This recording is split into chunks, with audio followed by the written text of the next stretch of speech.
Hey, what's up, you guys? It's your girl JoJo, and I'm here with a review for Love and Marriage Huntsville Season 2, Episode 3. I have done that 5 times. I couldn't get it out.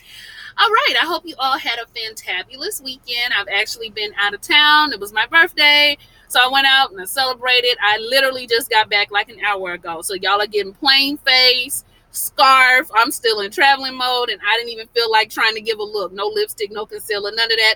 So I'm going to try to stay back off of the camera so y'all can't really get into the face, all right? So a lot went on this episode, and y'all already know that I'm rambly, and I will talk for 30 minutes. So let's try to condense as much as we can. I always say this. We're going to talk more so about what happened in the show and what we think about it, not too much of a beefy review blow by blow. We're going to try. I'm always trying. All right, so we start out with Maurice and Kimi, and they're discussing what they can do about the issues they have with, guess what? The comeback group. Oh, yes, we're still talking about it. So Kimi and Maurice seem to think that there may be some hope. I don't think Kimmy's all the way there, but Maurice definitely is. I appreciate his optimism, but it just ain't gonna happen, baby. I just don't think the group is going to happen.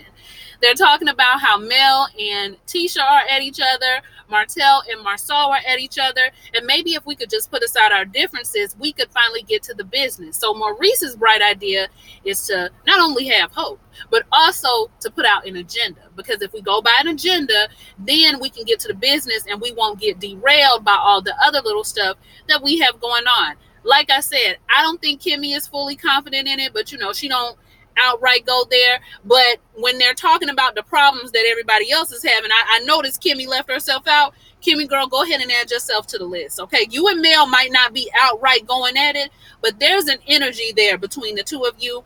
It's very passive aggressive, and I'm disappointed because you a Delta girl. Okay, we're not passive aggressive. We go ahead and say what we got to say and we get it out. All right, now with the Sarah, I need you to say exactly what the problem is and not do the, well, I came to your event. She was doing some of that early on in the episode and in the confessionals. Did anybody notice it? Maybe I was the only one, but yeah, Kimi, I don't like, I don't do that passive aggressive. Not with you now. Not the Sarahs. I like you. But anyway, so we move on to the comeback group meeting, okay? So y'all know how production does. They're going to set it up so that people can arrive at different times. It helps to raise anxiety levels so that people can start getting pissed off. So that's what they're doing. Maurice and Marsau get there first, and then Martell pulls up. Now, Martell feels like Maurice and Marsau were already talking before he got there. So he want to know what's up. So the men are going to go ahead and get their cat fight on early. Now, Maurice, even though he hasn't graduated from law school yet, he going to get these practicum classes in. So he going to be the mediator between the two of them and their cat fight. Martell say Marsau already looked like he about to tell a lie, so I really don't have too much to say to this brother. But what is the issue? That is what Maurice is trying to get to. Let's put it out on the table. Let's talk about it. Well, Martell says he can take it all the way back to the what? 47 acres. Y'all got it. Y'all knew it was coming. The 47 acres. And Maurice is like the rest of us. Please, not the 47 acres again. Yes, again. He says he can take it all the way back over there when you were going around telling people that we stole the land. We did not steal the land. What we did, the way he explained it, it sounded like they went forward with the land and everybody was cool with it. But Marsau was saying that that's not the exact truth. I don't really know. That whole 47 acre story, it's been going on entirely too long. So we don't even have to get in there too much. So Mel comes in, and Mel is like us. Okay, let's just not even talk about the 47 acres, please. Let's just move on from all of that, and let's move into what you have for us, Maurice. What do you have? Now, I didn't really like that Mel tried to come in and kind of get the negotiations started when she knew everybody wasn't there yet. And so right when she says that, here comes Tisha and Kimi bringing up the rear, and everybody's standing in their couple group like they normally do, the half circle. And they start going at it. When the women get there, it's a totally different energy that enters the room, because y'all know women, y'all know we can take it there. It just is what it is. So the men have had their cat fight, and now their women are coming into play. So Maurice brings up the fact that they should Maurice has a buyout agreement for the comeback group. We would like to buy you guys out. And according to Martell, they better have a little over $1 million in that bag. He better be Mr. Moneybags, because if they're going to buy them out, it's going to cost some money. And Mel doesn't really want to get bought out. Now, I don't know if because she feels like they don't have the money, or if she just doesn't want to give them the group. I'm not really sure what that is. I actually would like some people who are involved in real estate and land dealings and arbitrations and things of that nature. Please explain to us what's going on with the comeback group, because I don't understand. From the argument that they're having, it sounds like the Scotts, the four, want to buy the Holtz out of the comeback group and continue on using, are they using their name in this comeback group as well? But the Holtz don't want to let the comeback group go because they've already built up the name of the comeback group.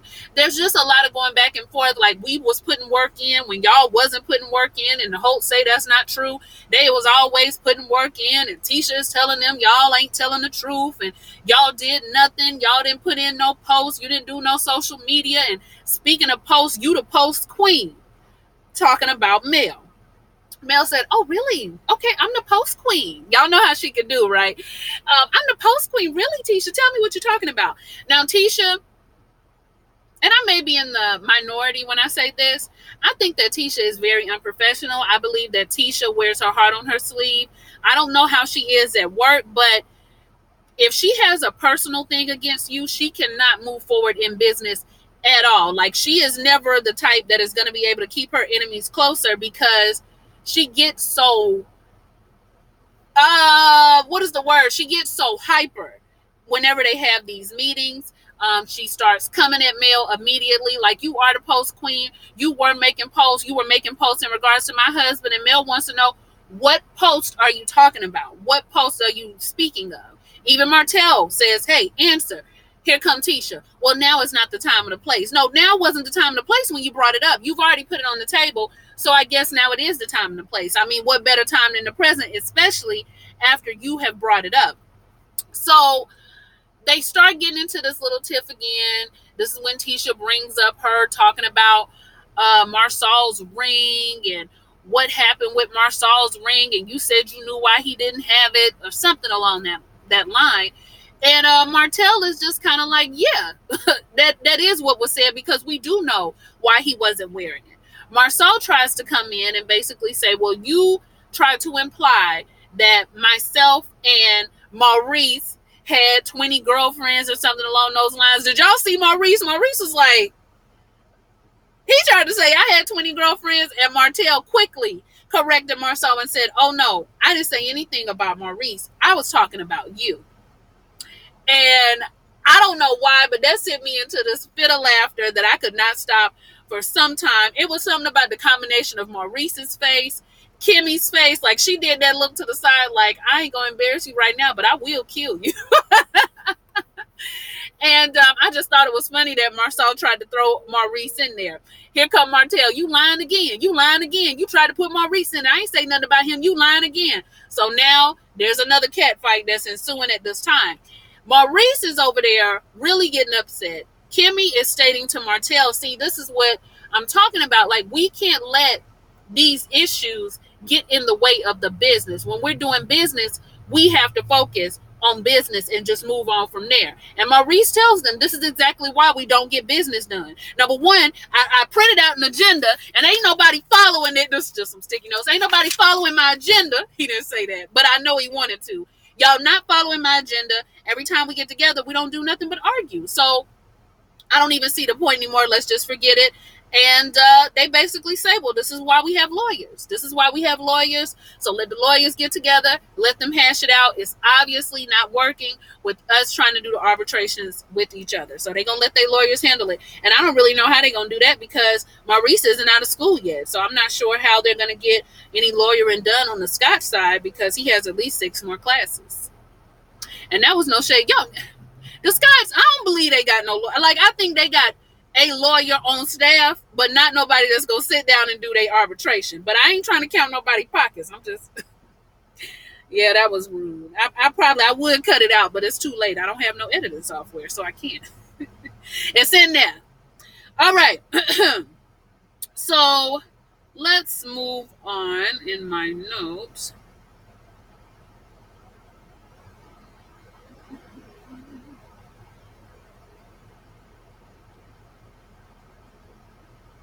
Okay, so they go outside because there's a meeting after the meeting. By the way, Tisha, you looked really good. I liked your ponytail. Love your earrings. You looked cute.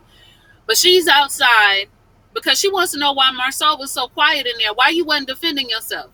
They going on about you having these girlfriends and you had nothing to say. And Marsau is looking at her like, well, what are you asking me? I'm asking you, is it true? Is there any truth to that? Yo, when I tell you Marsau, he hemmed and he hawed and he hawed and he hemmed. He was asking her all kind of questions instead of answering the question, which we all know, ladies, is a red flag. If I'm asking you a question and you're answering with another question, that means you're trying to stall for time to answer my question. Answer the question, Marsau. So he is just like, why you even got to ask me that if 12 years ain't did this and I can't answer that for you, honey.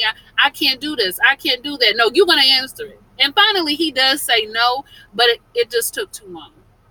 So Tisha has her eyebrows raised, but she wants to believe that Marsau is being faithful.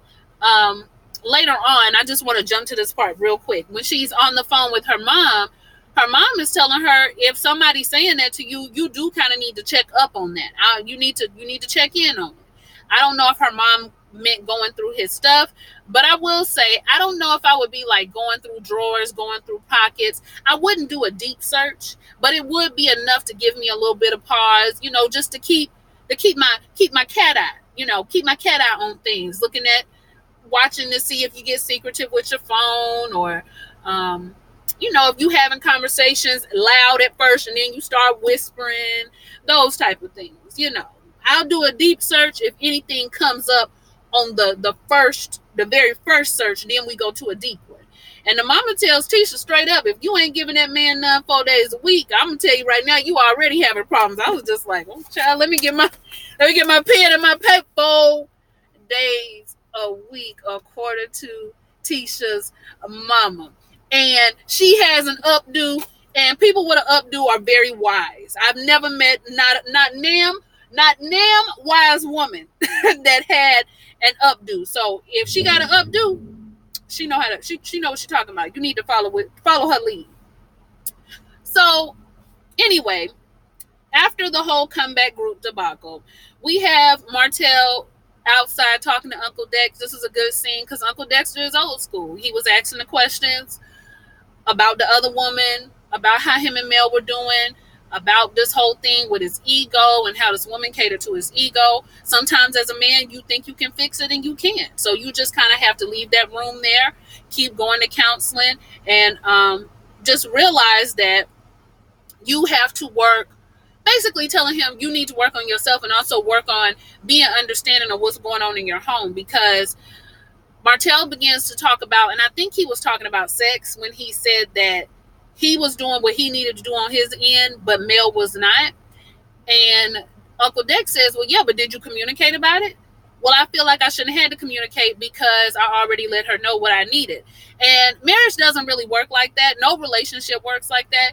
You always got to do check-ins. Even if the other person should know what you want, just check in and make sure y'all are still on the same page occasionally. Stuff just get out of whack. But Uncle Dexter let him know that your setup is different. You don't have a wife that's just sitting at home. She's a businesswoman. She's a mom. It's a lot going on. So it is hard to keep. Uncle Dex was telling them without telling them. It is hard to keep up with that when you have a non-traditional woman. But I think that's the woman that Martell chose, right? So, yeah, I mean, it could be a lot. But sex doesn't work the same for women as it does for men. I think we all know that. But like y'all can be tired and still find the gusto to get it in. I guess for us, I can't really describe why it's different, but the whole biology makeup is different, first of all. But just, I don't know, like we need a little bit more push. I can't really child, I don't even want to get into it because I ain't no sex therapist, but sometimes it does take a little bit more. But Tisha mama say 4 days a week. If you ain't doing that minimum, girl, you're going to lose your man. Okay, y'all just keep what Updo said in mind. So anyway, After he talks to Uncle Dexter, oh, one thing that I wanted to bring up, what did y'all hear the conversation about his ego and his cockiness? Does Martell not know he's cocky? Like that blew me, because he should know that. And then he brings up how other people had a bunch of girlfriends, but he only had one. And that's really what makes the game different. It's like I told y'all last week. It's one thing when somebody's having flings, but it's another thing when you have a relationship. You have an affair. You are spending time with this woman. You are spending money on this woman. You are investing time. You're taking time from our family home and putting it into this woman. Like, you're one person. You ain't got that much time to give. So it's different. And don't try to ease your own mind by thinking just because you was with one woman, that makes it better than you, make you better than the next person who was with 20. Okay, both of y'all were wrong, and let's not try to make it any lighter. Uncle Dex was treading real lightly with him, but I think he wanted to put it to him. But he just told him, work on that ego, work on that cockiness, because it draws the wrong people to you, especially the women. Thought that was good advice. I like old Uncle Dex, but y'all know he probably was hell back in the day. That's why he knows so much. All right. So then I'm going to skip Melody and her event. She looked beautiful. She looked nice. It was for the Boys and Girls Club. Only thing I can tell y'all about it, I thought it was real childish, the way that she wasn't speaking to Martell. Like, you let them move to the upper room. Y'all are trying to put on this farce for the kids so they can feel comfortable, but you're going to ignore them while you're sitting at the same table with the kids and not talk to them. Like, it's just, those two confuse me. They really confuse me. I don't want y'all to be under the impression that I don't like Mel, because I do like Mel and I respect her business 100%, but she talks out of both sides. And that can be a little bit, like, you can't talk about being fake one minute, but then you got a level of fakeness too. You know what I'm saying? So then let's see what else we move on to. Oh, Maurice's mom, that scene was sweet. Almost brought a tear to my eye. Love to see a family come together. Thought it was beautiful. Then we get that old messy Sidori, who we like. Carlos King, did you hire him personally? Because he is going to stir that pot. Sidori, I think that's his name. He's come up with the idea that they're going to go on this cabins trip, because Marsau and Martell still got beef going on. And he feels like if the guys can get together, maybe they can solve some of the issues that they have. Maurice he's with it, of course. And Sidori say he gonna be the mediator because he think that they will be able to work it all out. And I think they'll be able to work it out too, especially since Sidori has a different presence. Like, Maurice is a good mediator, but he doesn't have the same type of strength that Sidori has, and his voice and his presence. Sidori talk like this. Okay, we're gonna get it done. That was my Trick Daddy voice. We gonna get in there. I can't do it. But y'all know his voice, he got a little gravel in his throat. So he'll be able to get the whole situation worked out for us, hopefully. Or at least bring a good show. And then lastly, what was the last scene? Oh, girl, Tisha and Mel get together for coffee. So they get together, and Tisha, now I just complimented you a couple of scenes ago, but then you get on here with that limp hair. You could have just put it in a little bun. It was limp. It looked like it was oily. Don't do that anymore. You know what days you film on. Don't do that. You're too pretty for that. So her and Mel get out there, and the conversation doesn't go well. Okay, it starts out pretty smooth. They start laying out the problems they have with each other. Tisha says that her aunt and her grandmother died, and Mel didn't even bother to give her a phone call. Mel says to her, I feel like you played a victim when there is no problem. I told you I wasn't mad at you. I told you I didn't have a problem with you. And you thought because I hadn't called you, even though I had my own stuff going on, that you and I had an issue. You took it to heart and you didn't need to. One thing that I will say about this show, there's a lot of text messages that go on. And I feel like once you grown, like when you these people ages, 30, 35, 40, at some point you need to quit texting each other and pick up the phone and call. And if you don't answer my phone call, I'm leaving you a voicemail. And then that's it. I'm going to keep calling you until you either answer the phone or we just not going to talk. But I'm not going to be sending text messages because things always get misconstrued. People always say they didn't get the text, or Now, if you anything like me, I don't recommend this because some people don't like it, but I do it. If I don't hear from you and I've been calling you and I'm not, if it's something serious, I'm not gonna text you. I'm gonna pull up on you. I'm gonna come by your house. I might come, if you work in a public space, I might say, can we do lunch? Like, I'm not, we're not doing this whole text thing because you can't read my tone in a text message. And a lot of times things get heated. And you got a whole rap sheet. You got evidence on your phone. So you got to really keep that tight. But there's this going back and forth about who texts who, and you saw my text, you say you didn't see my text. And Melody's one of those people. She strikes me as one of those folks who I need people to be there for me, even though when I got my stuff going on, I'm gonna get ghosted and you just deal with it. She might be one of those people. But they end up going back and forth, eventually getting back to this whole cheating situation. Tisha doesn't believe it. She believes her husband is faithful. And then right in the same breath, she says, Mel, asks Mel, is it true? Now, you just said you believe your husband is faithful, girl. Now you asking Mel, is it true? Mel say, I can't answer that question for you. But I will say maybe you should pull up on your husband when he's at the bar, get you a babysitter and whatnots, child. I don't know what to believe. Do you all believe that Marsau is not faithful? Because he's hemming and hawing so much, either they're stretching it out for a storyline and they're Kirk and Rashida and Kirking this situation, like selling out their marriage for a storyline, or maybe he really did cheat in the past. Maybe he cheated while they were dating.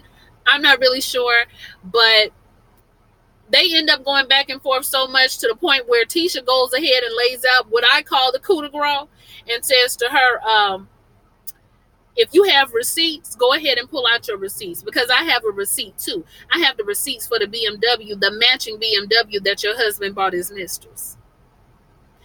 I said, now, Mel, girl, I know you ain't no fighter, but them is fighting words, okay? Y'all gonna have to set up a charity boxing match. Y'all got kids, so y'all just put the Lord in it, and nobody will really notice what's going on. But y'all gonna have to set up something where y'all get in the ring and box it out, because you're not gonna. Then she kind of got down low when she told her, like, I have the receipts. I said, oh, no. Oh, no. I would have had to pull that greasy hair. It would have been a problem. Don't talk about no receipts about no BMW. Don't put me out like that. But according to Martell, honey, Martell got the receipts too, Tisha. He said he can bring people to the show. I said, bring them to the show, Martell, and we're going to bring your mistress too, so don't move too fast. All right. Y'all let me know what you think. It was jam-packed full of drama. Like, comment, and subscribe, and I will see y'all next week. Bye.